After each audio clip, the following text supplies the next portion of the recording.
Etapu, Assalamu alaikum, Namaste, Haru Nefer, may Buddha bless you, Grand Rising. This is Qesankh Keparu with another exciting video for you.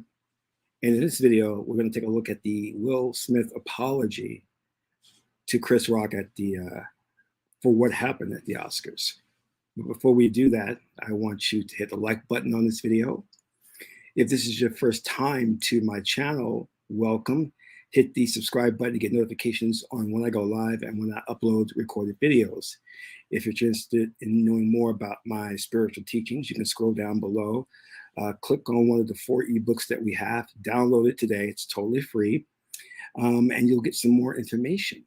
If you want to follow that rabbit down the rabbit hole, you can become a Patreon supporter for as little as $1, $5, or $20 per month. It's up to you.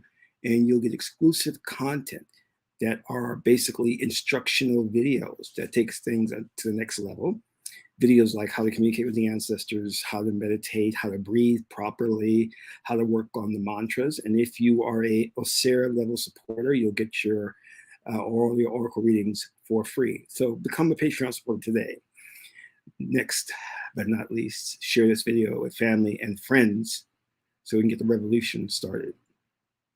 So I'm not sure if you hear all that rustle and bustle in the background, but that's the ferrets destroying my living room. So I got to let them out every now and then, but they can get into trouble. And ferrets, they have the Sebek faculty, Sebek. So Sebek is left brain, but Sebek is cunning, can be sneaky, and these ferrets, they're very sneaky. They don't listen to me. I say, you can't come in my room. They still come in, and they'll keep trying. They'll give 4 or 5 attempts, and then if they can't find one way to get in, they'll find another. They're better than Houdini, to be honest with you. They know how to get out of like really, really tight places. They find holes in your place and crawl through them and disappear for days at a time. You know, Jazz, the first ferret I bought, and he has a brother called Raz. Jazz was missing for 2 days, so Raz was very depressed. I didn't know animals can get depressed like that because I saw Raz like walking around slowly, and he didn't eat, and I didn't know where Jazz went. You know, I thought Jazz maybe had got out when I opened the front door and he ran out. And I was looking in the yard for him, the swimming pool, everywhere. I couldn't find him. So I did a reading, and the reading told me the 5th hexagram, which was to wait. So I'm like, okay, I'm going to wait. Another day passed, still nothing. And I was getting really depressed, thinking I'm going to have to just get another ferret for Raz because he's seriously depressed. He wouldn't even sleep. I would walk in and see him in his cage, and he'd just be looking at me like in a daze. He'd be like, so late one night, I walked into the kitchen, and I'm hearing like this rustle and bustle as if someone is moving papers around. And I turn around and I'm thinking to myself, don't tell me I have mice or rats. So I go to the bottom drawer. I don't know why I picked the bottom drawer. And I opened it, and lo and behold, Jazz pops out, and he looks up at me. And he's kind of like feral. He's like a little wild. So I pick him up, and I can just see that wildness in his eyes. And I take him to the cage with Raz, and Jazz starts eating and drinking water right away. I can tell he didn't eat for a long time. And then Raz started to join him. So Raz started to eat. And then I saw something very, very interesting, and just very interesting when it comes to animals. They started rubbing their heads together at the sides of their heads. It was like, good to see you again, man. I'm glad you're back, you know? And it was like, wow. I was like, that's very interesting. And then they were their own playful selves again. And it's cute because they were sleeping together. They don't do anything apart. You know, first when I got them, they both fought. Now they're like best buddies. So I'm glad Jazz is back. I don't have to get another ferret. That's good. But Jazz is the bad one. He picks the fights. He goes places where he shouldn't go, and he eats things he will not eat his ferret food, but he'll eat things like a medication pill, Just stuff that, like, he wants chocolate so bad, and that could kill him. And if I turn my back for a second, he's stolen something, you know. So I have to be very, very careful. He's stolen and he eat it. He'll eat glass. He just eats the weirdest, obscure things. But then when I buy the approved fairy food, he doesn't want it. He doesn't touch it. So it's so strange. Meanwhile, Raz will eat his fairy food. He'll eat normal, you know. But I digress. I want to talk a little bit about the situation that happened at the last Oscars, where Will Smith got up and slapped Chris Rock on TV, national TV, in front of the world, globally. Went back to his seat and sat down and accepted his Oscar as if everything was normal. It was like one of the most shocking things I've ever seen on TV, because it kind of broke the reality, or broke the illusion of what Hollywood is all about.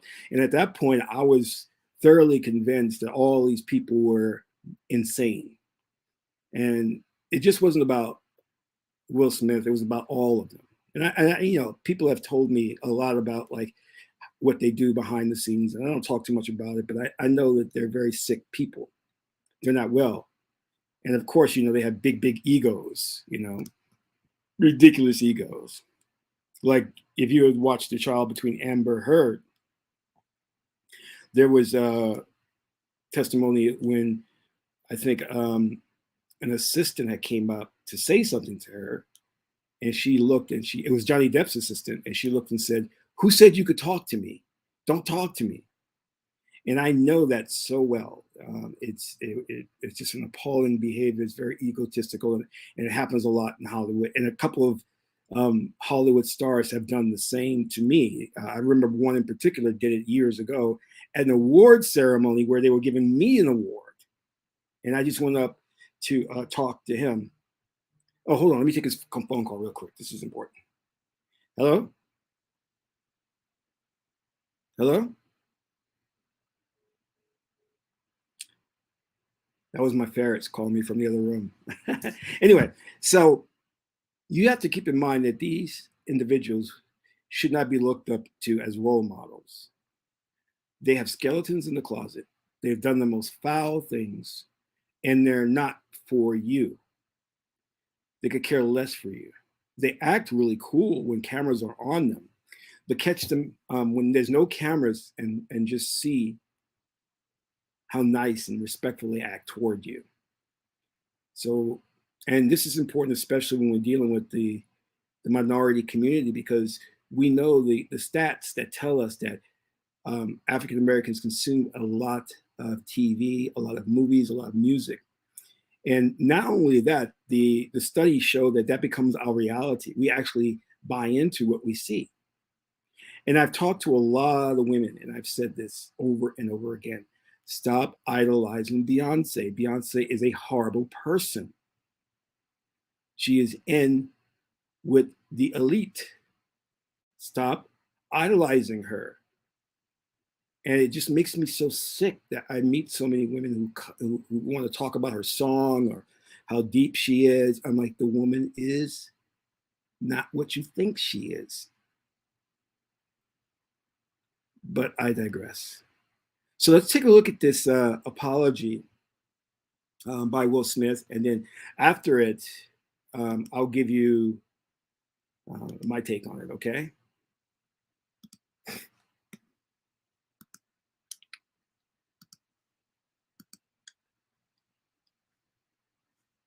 And let me know if, please let me know if you can't hear this.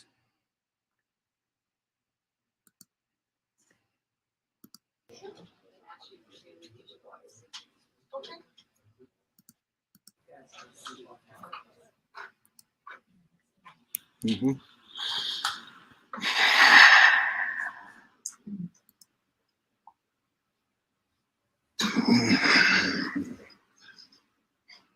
Mm-hmm. Why didn't you apologize to Chris in your acceptance speech? I was fogged out by that point. It's all fuzzy. I've reached out to Chris, and the message that came back is that He's not ready to talk. And when he is, he will reach out. So I will say to you, Chris, I apologize to you. My behavior was unacceptable, and I'm here whenever you're ready to talk. I want to apologize to Chris's mother. I saw an interview that Chris's mother did, and that was one of the things about that moment. I just didn't realize, and I wasn't thinking, but how many people got hurt in that moment. So I want to apologize to Chris's mother. I want to apologize to Chris's family, specifically Tony Rock. We had a great relationship. Tony Rock was my man. And this is probably irreparable. I spent the last 3 months replaying and understanding the nuances and the complexities of what happened in that moment. And I'm not going to try to unpack all of that right now, but I can say to all of you, there is no part of me that thinks that was the right way to behave in that moment. There's no part of me that thinks that's the optimal way to handle a feeling of disrespect or insults. After Jada rolled her eyes, did she tell you to do something? No. It's like, I made a choice on my own, from my own experiences, from my history with Chris. Jada had nothing to do with it. I'm sorry, babe.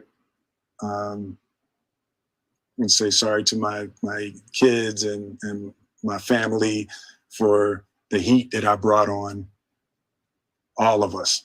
To all my fellow nominees, this is a community. It's like I won because you voted for me, and it really breaks my heart to have stolen and tarnished your moment. I can still see Questlove's eyes. It happened on Questlove's award, and it's like I'm sorry really isn't sufficient. What would you say to the people who looked up to you before the slap, or people who expressed that you let them down? So there's two things. One, disappointing people is my central trauma. I hate when I let people down.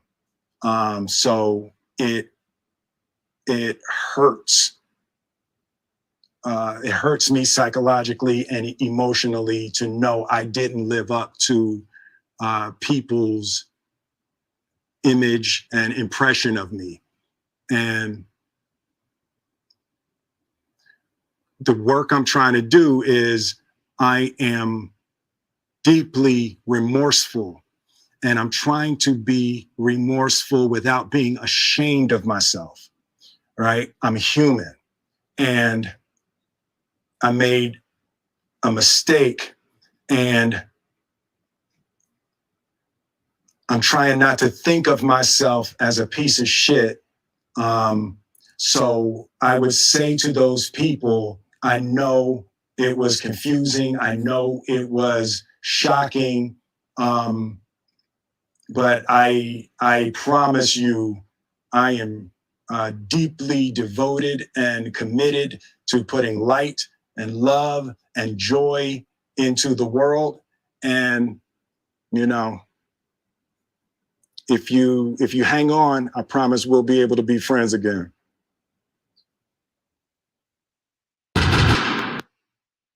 You know, him and Jada keep using this term light and love in the world, and I don't buy it. I really, really don't buy it. Um, Will apologizing is a great thing.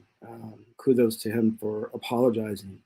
But the question I have to ask is, why did it take you so long to realize what you did was so wrong? Every media outlet pretty much agreed that what he did was deplorable. And in fact, when I go on panels and they're asking me for my opinion, I make sure to correct them and say, this wasn't a slap, this was an assault. He assaulted Chris Rock in front of the global community. And Chris Rock could have pressed charges, and. So within us is that faculty of Ma'at, the faculty of Tahuti, which knows right from wrong.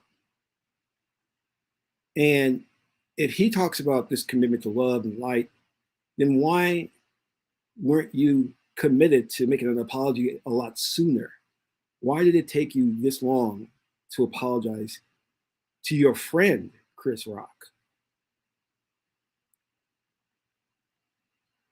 I mean, we're not talking like this is like a week later, 2 weeks later, a month later.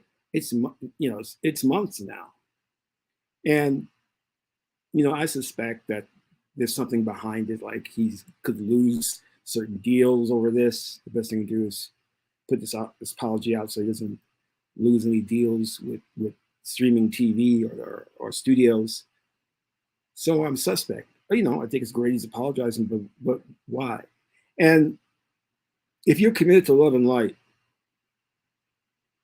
there's no way you would have the thought of walking up to somebody who's doing their job as a comedian and committing assault. And it was a sucker. It's like a sucker punch too. Chris didn't know that was coming. So you did not look good in any light. And I'm pretty sure people were telling you this right after the awards. But why did it take you so long to issue an apology is the question. And Jada uses that term, I'm the one to spread love and light. You guys have the most dysfunctional family. And I noticed a lot of people who have a lot of money talk about money doesn't matter. It's all about love and light. There are people who are really suffering, really suffering. And I'm not talking about in this country. If you go overseas, you go to India, you go to Africa, you'll see people that don't have any clothes to put on their backs, can't get fresh water. They are suffering. There's no welfare program in their country.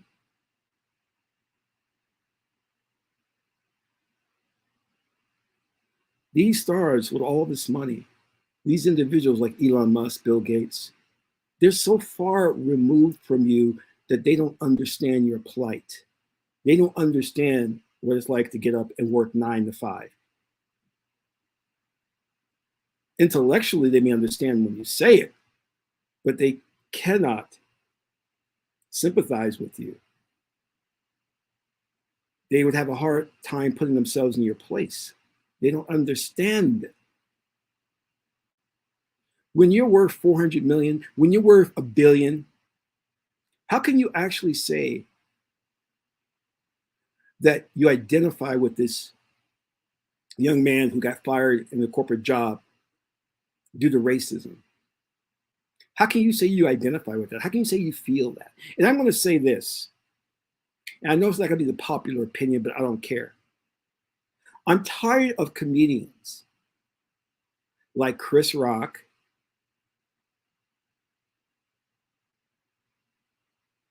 with their millions of dollars, Kevin Hart, talking about what it's like to be Black, talking about understanding and making light of family jokes. Yeah, my mom used to whip my ass, and yeah, I know when You only had peanut butter and butter sandwiches, or I've tried the butter sandwich, it wasn't, and I tried the mayonnaise sandwich, it wasn't good. And they used that as part of their comedic routine to try and identify with you, to get you on their side and to support them as comedians. I'm tired of the so-called gangsters, the 50 Cent, the Beyoncés, Jay-Z's, pretending they can identify with you. Dr. Dre, is it what, a billionaire? If he had a mayonnaise sandwich, that was probably years and years ago. He's living on like filet mignon now, caviar, the best wine. He is no longer identifying with you. But they have to keep up this persona of being from the hood so you can support them in their endeavors. So they can be like parasites and bleed you dry of money. How is Beyonce singing all the independent women, or the single women when she's supposedly married to Jay-Z? How is she singing that? It's a con game.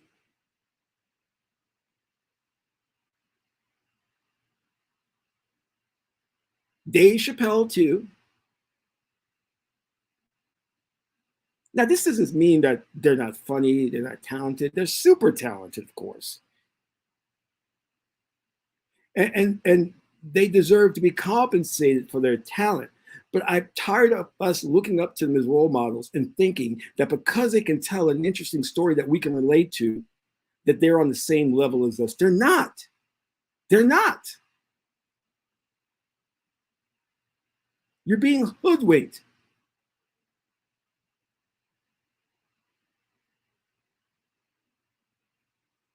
Jeff Bezos cannot identify with your waking up at 6 in the morning to get to work and working a very difficult job. He can't identify with that, with his multiple homes. Elon Musk, he can't identify with you. Jeff Bezos is sending ships to outer space. He can afford to do that. Talking about colonizing Mars. How do they identify with the common person? They don't. But they'll make it seem like they'll do. They'll sell you their success formula. They're not grinding. They've got a team of people that when they say jump, the people say how high. They've got a team of people on payroll. They got personal chefs, personal doctors. They don't know what it's like to apply for health insurance and get denied coverage for a procedure. But yet you celebrate them. And you're being foolish by doing so. Every time I hear these comedians tell some ridiculous joke, when I was young, I didn't have a pair of pants to put on. I don't want to hear that. That was years ago. What are you doing now? You have 2 homes, you have a personal chef. So why don't you make jokes about that? Well, my chef came up to me the other day and he dropped the filet mignon and I kicked him in the butt and said, ha, ha, ha, ha, because it's not funny. Because we can't identify with it. Because you would lose money. So telling the truth about you at this point in time is not healthy for your career. So you got to go back to a time when you did struggle and tell jokes about that as if that's going on right now. No, it's not. And I'm not saying that at the core of it, these people are bad, but I'm trying to tell you that they're doing what they're doing to get you to support them. And they know full well that they cannot identify with you. that you're not on the same level as Dr. Dre, a billionaire. You're not. You're not.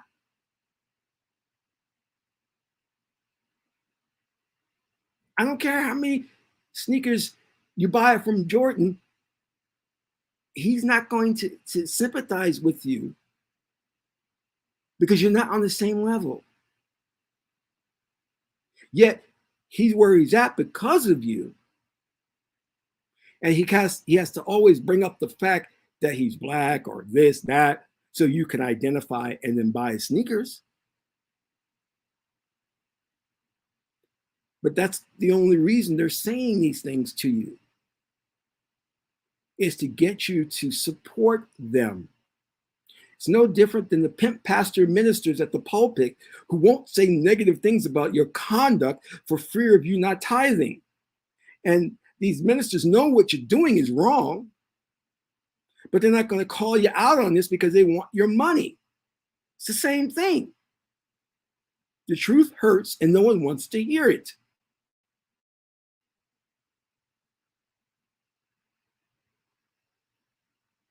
It's as simple as that.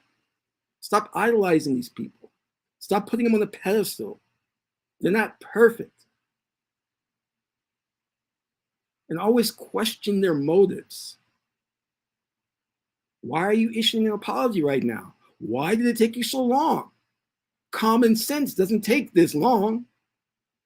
Didn't your mother raise you right? You should have known to apologize the very next day. You should have known not to get up out that seat. You knew that was wrong. Because if you come from the streets of Philly like you say you are, you know what a sucker punch is. This isn't rocket science.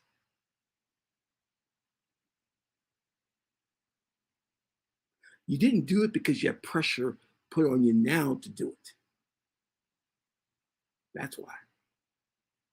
Don't forget to donate to the channel if you're enjoying this message. It's very important that you support your religion, your culture. Support it so we can keep it going.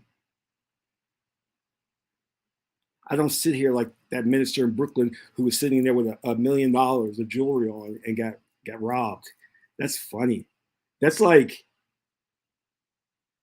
I don't know, chickens coming home to roost. Poetic justice in a way. Why would you sit there with $1 million of jewelry on, ripe for the taking? And then when someone takes it, you're shocked. And why would you spend $1 million on jewelry when you can create a health center, a food center to feed the people in need, a school? When I was in priesthood, one of the first things our high priest did was he created a school, a legit school. He wasn't walking around in goldness.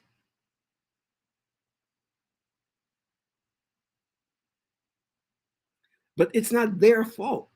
It's your fault for giving them money, for supporting them. Only way evil can triumph is that good men turn away or turn a blind eye to it. This is Qesankh Ma Keperu, son of Ma'at and Tahuti. Ma'at is the beautiful goddess Heteru. Until my next video, I'm in Ra.